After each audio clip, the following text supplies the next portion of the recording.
My name is Jim Hawkins, and Squire Trelawney and Dr. Livesey asked me to write down the whole story of Treasure Island from beginning to end. They told me to tell everything and keep nothing back except the location of the island, since a lot of the treasure is still there. So, here I am, in the year 1750, remembering a time when my father ran the Admiral Benbow Inn, and an old seaman first came to our door. He was a tall, strong, nut-brown man, pulling a sea chest behind him. A dark pigtail fell over the soiled shoulder of his blue coat. His ragged hands had black, broken nails, and the scar across his cheek was a dirty, ugly white. He came in, sat down, and ordered a glass of rum. "A comfortable inn," he said, drinking slowly. "and in a good location. Many customers, mate?" "No, very few," my father said. "It's a pity." "Well then," he said, "this is the place for me. All I'll need each day is bacon and eggs in the morning, some rum, and a room with a high window to watch for ships." He threw down 3 gold pieces. "You can call me Captain," he said, looking fierce. "Let me know when you need more money to cover my board." The captain was a very quiet man. All day, he would hang around the cove or the cliffs with a brass telescope, and all evening he would sit next to the fire and drink rum. "Let him be," my father warned me. Every day the old man went for a walk, and when he returned to the inn, he'd always look over his shoulder and ask, "Have any seafaring men been here?" Occasionally, seamen did arrive at the Admiral Benbow, and he'd spy on them through the curtains. He took me aside one day and held out a silver coin. "I'll pay you every month," he said, "if you keep your eyes open for a seafaring man with 1 leg." "1 leg?" I said. "Let me know the moment he appears." On the first of each month, I'd ask him for my wage. He'd stare at me for a long time, but eventually he would give me my coin. "Look out for the seafaring man with 1 leg," he repeated ominously. How that one-legged man haunted my dreams. On stormy nights, he appeared to me in 1,000 different forms with 1,000 evil expressions. Sometimes his leg was cut off at the knee, and sometimes the entire leg would be missing. The one-legged man would chase me over hedges and into ditches. I thought these nightmares were a high price for my monthly pay, but oddly, the captain himself didn't scare me at all. "More rum!" he'd shout. He'd force our trembling guests to listen to his stories and his singing, and he wouldn't allow anyone to leave. "Pay attention! 15 men on a dead man's chest," he sang. "Yo ho ho and a bottle of rum." Everyone sang in answer, joining in for fear of death. "You'd walk the plank in the dry Tortugas," he said, pointing to one reluctant guest. "and on the bloody Spanish Main," he said, pointing to another. "You'd be tortured and then hung." "He's lived among the wickedest men on the sea," one guest whispered. "He uses such shocking language," said another. My father held his head in his hands. "The inn will be ruined. People won't come to be bullied and sent shivering to their beds." I disagreed and said to my father, "The captain does us good. People are frightened, but they like the excitement.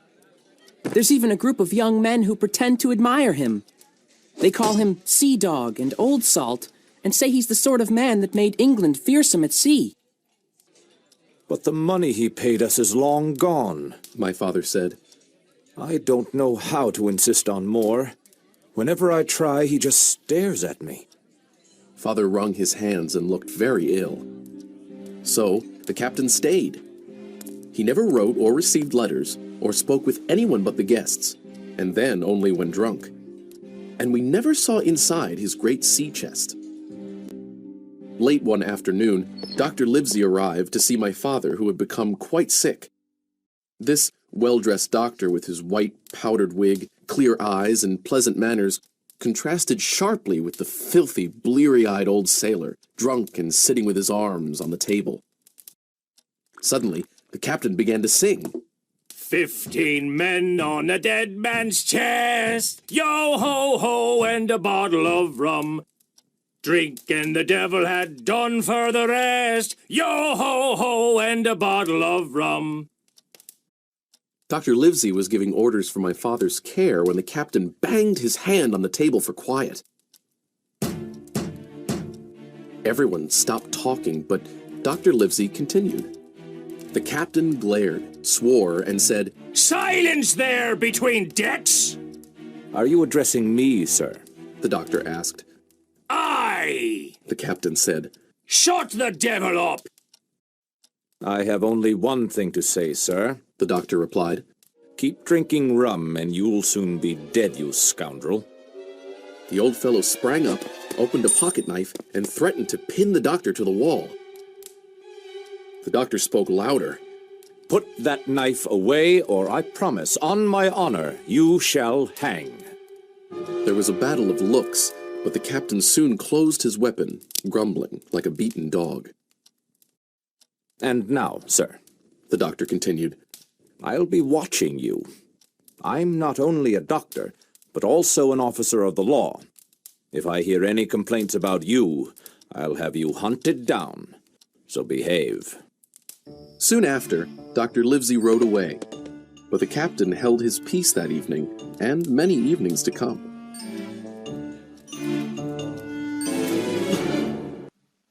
سڵاو فێرخوازان ناز و خۆشەویست، پێم خۆش بووکەوە باسی چیرۆکی دورگەی گەنجینەتان بۆ بکەم کە پێی دەوترێت ترێژە ئایلاند.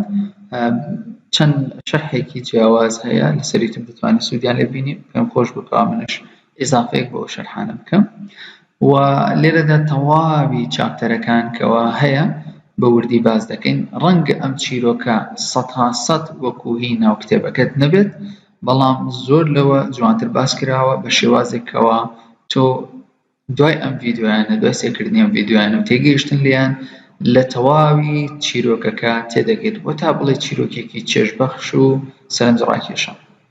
با دەست پێ بکەین بە چاپتەری یەکەم. لێرەدا دەڵێ My name is Jim Hawkins، واتە ناوم جیم هاوکینزە. سکوێر یعنی ئاغاکە و دکتۆر لیڤزی داوایان لێ کرد کە هەموو چیرۆکەکە بنووسنەوە چیرۆکی چی؟ ترێژە ئایلاند، دورگەی گەنجینە، لە سەرەتاوە هەتا کۆتا. دەڵێ پێمیان وت هەموو شتێک باز بکەم و هەروە هیچ شتێک نەهێڵمەوە جگە لە شوێنی دورگەکە نەبێت، چونکە گەنجینەکە لەوێ شاردراوەتەوە و هێشتا لەوێش ماوە. لێرە جیم باسی سەرەتای هاتنی کاپتنەکە دەکات بۆ میوانخانەکەی ئەوان کە لەلایەن باوکی جیمەوە بەڕێوە دەبرا. ناوی میوانخانەکە ئادمیرال بێنبۆ. دەڵێ دێتە بیرم ساڵی 1750 بوو کاتێک باوکم بەڕێوەبەری میوانخانی ئادمیرال بێنبۆ بوو و هەروەها پیاوێک یاخود دەریاوانێکی بەتەمەن کە سەرەتا هاتوو لە دەرگاکەمانیدا و هاتە ژوورەوە. لێرە وەسفی کاپتنەکە دەکات. دەڵێ he was tall، واتە بەڵێ بەرز بوو، strong، پیاوێکی بەهێز و چوارشانە بوو. وەکو دەبینی مەبەستی چێ لێرە نەت براونمان، مەبەستی لە ڕەنگی پێستی کاپتنەکەیە کە دەبینی ڕەنگی پێستی نە ڕەشە و نەسپیشە. pulling a sea chest behind him. لێرە جیم باسی چی دەکات؟ باسی ئەو پەلکە دەکات کەوا بەستێتی کاپتنەکە کە دەکەوێتە سەر شانی و هەروەها دەڵێ چی؟ over، fell over یعنی کەوتۆتە سەر چاکەتە شینەکەی. pigtail مەبەستی لەو قژەیەکەوە وەکو هەلک بەستێتی. لێرە باسی دەسەکانی دەکات. دەرێ دەسەکانی قاوەیی بوون و هەروەها پیس بوون، لە پیسیە زبر بوون و هەروەها نینۆکەکانی شکابن broken nails و هەروەها scar across his cheek was a dirty ugly white هەروەها برینێک بەسەرێکێک لە ڕوومەتەکانیەوە بوو برینێکی پیس ugly white واتە سپێکی پیس دەڵێ هاتە ژوورەوە دانیشت اینجا وتی چی a comfortable inn واتە میوانخانەیەکی خۆشە کاتێک کە داوای مەی کردومەیەکاندا پێم مەیەکەی بە لەسەرخۆ دەخواردەوە و هەروەها وتی چی وتی شوێنێکی باشیشە اینجا لێرە پرسیار لە باوکی جم دەکات دەڵێ ئایا زۆر میوان دێت بۆ ئێرە لێرە دەڵێ نەخێر میوانی کەم دێت بۆ ئێرە بەداخەوە لێرە کاتنەکە شوێنەکەی پێ باش دەبێت چونکە ئەو لە دەستی چەتەکانی کاپتن فلنت و هەروەها بلاک دۆگ هەڵهاتبوو دەڵێ شوێنێکی باشە بۆ من لێرە باسی ئەو داواکاریانە دەکات کەوا کاپتنەکە داوای دەکات لە باوکی جم کەوا ڕۆژانە چی بۆ ئامادە بکات وەک دەبینی خواردنی سەرەکی بەیانیان کە داوای دەکات گۆشتە bacon and eggs گۆشت و هێلکەیە تەمان وشەی bacon گۆشتی بەرازە دەڵێ بەیانان من ئەوم دەوێت لەگەڵ چیە لەگەڵ هەندێک مەی و هەروەها ژوورێکم دەوێت کەوا پەنجەرەکانی بەرز بێت تاکو لەوێوە سەیری کەشتەکان بکەم لێرە دەڵێ 3 کۆینی ئاڵتوونی فرێدایە بەردەم باوکی واتە سەر مێزەکە دەڵێ خۆی دەناسێت لێرە کاپتنەکە دەڵێ دەتوانی بە کاپتن بانگم بکەیت و هەروەها بە تێڕوانینێکی توندەوە سێری باوکی جم دەکات وەک دەبینن ئەڵێ هەر کاتێ پێویستی بە پارە بوو بۆ پێداویستەکانی من کە خواردنی بەیانان و ئەوانە بوو پێم بڵێ ئاگادارم بکەوە لێرە باسی چۆنێتی بەسەربردنی کاپتنی دەکات کەوا کاتەکانی چۆن بەسەر دەبێت دەڵێ بە درێژایی ڕۆژ دەچوو سێری جوڵی کەشتەکانی دەکرد بە تێلسکۆپەکەی لەسەر بەرزایەکە و هەروەها شەوانش کە دەگەڕایەوە لە نزیک ئاگردەکەدا دەنیشت لەوێ تەنها دەیخواردەوە لێرە باوکی جم ئاگادار دەکاتەوە دەڵێ let him be واتە نزیکی مەکەوە دەڵێ هەموو ڕۆژە کاپتنەکە دەڕۆی بۆ پیاسەکردن بۆ گەڕان کاتێک کە دەهاتەوە بۆ میوانخانەکە he'd always look over his shoulder and ask سێری چواردەوری خۆی دەکرد اینجا دەیپرسی ئایا هیچ دەریاوانێک هاتوون بۆ ئێرە یا ئایا هیچ دەریاوانێک هاتوو بۆ ئێرە دەڵێ دواتر هەندێک دەریاوان گەشتنە میوانخانەکەی ئێمە و ئەوەش چی دەکرد سیخوڕی بەسەریان دەکرد لەکوێ پشتی پەنجەرەکەوە و هەروەها جیمی بردە لایەکەوە کۆینێکی سیلڤەری پیشاندا I'll pay you every month هەموو مانگێک پێت دەدەم پێوتی کاپتنەکە ئەگەر بێت و چاوت کراوە بیت بۆ دەریاوانێک کە خاوەن یەک قاچە ئەڵێ هەر کاتێک دەرکەوت ئاگادارم بکەوە دەڵێ هەموو سەرمانگێک داوای پارەی خۆم دەکرد تاماوەیەکی زۆر سێرمی دەکرد بەڵام دواتر چی دەکرد دواتر پارەکەی دەدابێت چونکە ئیشی بەجێم بوو بۆ ئەوەی ئاگاداری کاتەوە لە دەریاوانە یەک پێیەکە دەڵێ بەردەوام دووبارەی دەکردەوە چاوکراوە بۆ ئاگادار بە چاوت لەسەر دەریاوانەیەک پێیەکە بێ هەر کاتێ بینیت ئاگادارم بکەوە دەڵێ بە شێوازێ دووبارەی دەکردەوە جمیش لێ دەترسا شەوان دەهاتە خەوی جم پیاوەی خاچەکە هەر جارە بە شێوازێک جارێ تەواوی خاچی بڕابووە لە بنە جارێک شەتاک و ئەژنۆی بڕابووە دەڵێ بە هەزارها شێوە هاتە پێش چاو و هەروەها هەزارها شێوەی دەڕەندانە دەڵێ هێندە لە پیاوەی خاچەکە دەترسا کە بوونیشی نەبوو هێشتا لە ناو چیرۆکەکە واتە نەیبینی بۆونە لە کاپتنەکە نەدەترسا کاتێ مەی لەسەر مێزەکەی نەدەما کاپتنەکە دەیکێشا بەسەر مێزەکەیە و داوای دەکرد more rum واتە ئارەقی زیاترم بۆ بێن چوار دەورەکەی لی دەترسان و زۆر جا دەچۆ سەر مێزەکە و گۆرانی دەوت لە ترسی ئەوەی کەوا کاپتنەکە نەیان کوژێت ئەوانش جوابی کاپتنەکان دەدایەوە کاتێک گۆرانی دەوت لەگەڵیان گۆرانیان دەوت و هەروەها زۆری لە میوانەکان دەکرد میوانەکانی میوانخانەکە کە گوێ لە چیرۆکە ترسناکانی بگرن و نەیدەهێشت کەس لەوێ بڕاتە دەرەوە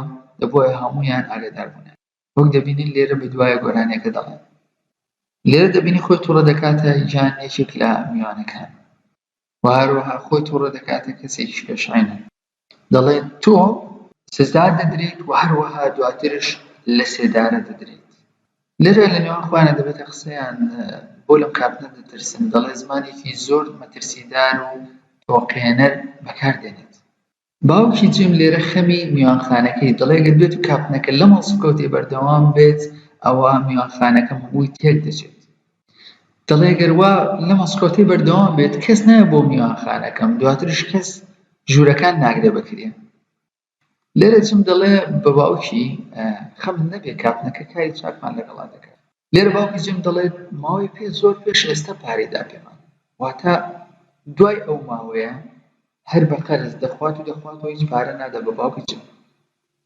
دەڵێ بەو شێوازە کاتێک باوکی تووڕە دەبوو دەوێت کاتێک کاپنەکە سێرم دەکات ئیتر باوکی زۆر دەترسا لە کاپنەکە بۆی کاپنەکە لەو شوێنە مایەوە بەڵام بە هیچ شێوازەشتی نەدەنووسی یاخود نامەی بەدەست نەدەنێشت یاخود لەگەڵ هیچ کەس قسەی نەدەکرد ئەو میوانانی کەوا دەهاتن بۆ میوانخانەکە بە هیچ شێوازە قسەی لەگەڵانە نەدەکرد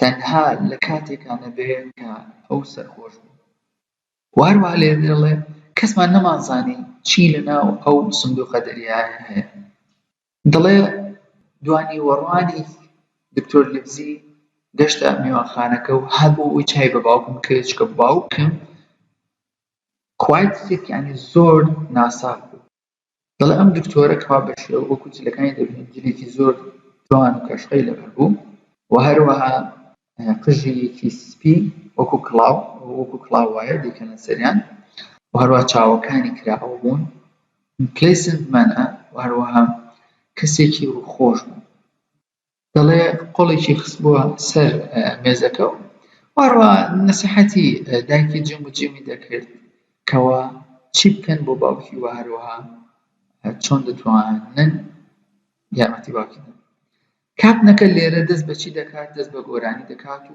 لە کاتێکا کەوا سەرخۆشە دەڵێ دکتۆر لیڤزی لێرە چی دەکرد ئامۆژگاری دەکرد ئامۆژگاری دایکی جیم و جیمی دەکرد کە چۆن ئاگایان لە باوکی بێ و هەروەها چی پێ بدەن و هەروەها وەک دەبینی قۆڵێکی لەسەر مێزەکە بوو کاتێک دووبارە کاپنەکە دەکێشێت بەسەر مێزەکەیە هەموو کەسێک بێدەنگ دەبن بەڵام دکتۆر لیڤزی بەردەوام دەبێت لە ئامۆژگاریەکانی کەوا بە دایکی جیم دەدات تاکو چاودێری باوکی جیم بکات لێرە کاپنەکە تووڕە دەبێت لە دکتۆر لیڤزی دەڵێ بێدەنگ بە چونکە سروشتی کاپنەکە وا بوو کاتێک گۆرانی دەبووە هەموو گوێ ڕاگردایە و کەس قسەی نەکردایە و هەروەها گۆرانەکەیان لەگەڵا بوتایەوە لێرە دکتۆر لیڤزی دەڵێ لەگەڵ منتە بەڕێزم دەڵێ بەڵێ لەگەڵ تۆمە شەت دەدێ بەڵام یعنی دەمت داخە دەڵێ تەنها یەک شتم هەیە بە تۆ بڵێم بەڕێزم دەڵێ گەر بێت و بەردەوام بیت لە خواردنەوە بەو شێوازە ئەوە دەمریت بەم زوانە کاپنەکە بۆ قسە زۆر تووڕە دەبێت چاوەکانی زەق دەبێت و هەروەها چەقۆیەک پۆکێت نایف ئەو چەقۆی کەوا دەیکە دەگیرفانەوە دەنووشتێنرێتەوە دەردەهێنێت چ دەکات threaten یعنی چی یعنی هەڕەشە لە دکتۆر لیڤزی دەکات دکتۆر لیڤزی دەنگی بەرز دەکات و دەڵێ ئەو چەقۆی لا بدە ئەگینا سوێن دەخۆم تۆ لە سێدارە دەدرێت دەبینیت لێرە باتل ئۆف لوک یعنی هەردووکیان چیان زەق کردوتەوە سیر یەکتر دەکەن دواتر کاپتنەکە چەقۆکەی دەگێڕێتەوە لێرە دکتۆر لیڤزی دەڵێ ئاگادار بە چاوەکانم لەسەرت دەبێت واتە چاودێری دەکەم دەڵێ من تەنها دکتۆرێک نیم بەڵکو هەروەها پیاوێکی یاسام لێرە دەڵێت ئەگەر هات و هەر کەسێک بێت و شکات لە تۆ بکات ئەوە من بەدوات دەکەوم و هەروەها لە سێدارە دەدەم بۆیە جوان هەڵسکۆت کرد دوای ئەوە دکتۆر لیڤزی شوێنەکەی بەجێهێشت کاپنەکە زۆر بە بێدەنگی ئەو ئێوارە مایەوە و هەروەها چەندەها ئێوارانی دواترش کاپنەکە لە میوانخانەکە زۆر بێدەنگ و ئارام بوو. چیتر هەڕەشەی لە دەریاوانەکان نەدەکرد یاخود ئەو میوانانەی کە دەهاتنە میوانخانەکە، بەڵکو بەبێ دەنگی لەلایەن ئاگرەکەوە تا دەرەنگانی شەو دەیخواردەوە و دواتر. ئەمەش کۆتایی چاپتەری یەکەم بوو بە هیوای ئەوەی سودم پێگەیان دەبێتن چاوەڕوانی ڤیدیۆکانی کە بکەن. ئینشاڵڵا پشت بەخوا تەواوی ڤیدیۆکانتان بۆ ڕوون دەکەینەوە. کاتێکی خۆش خواتان لەگەڵ.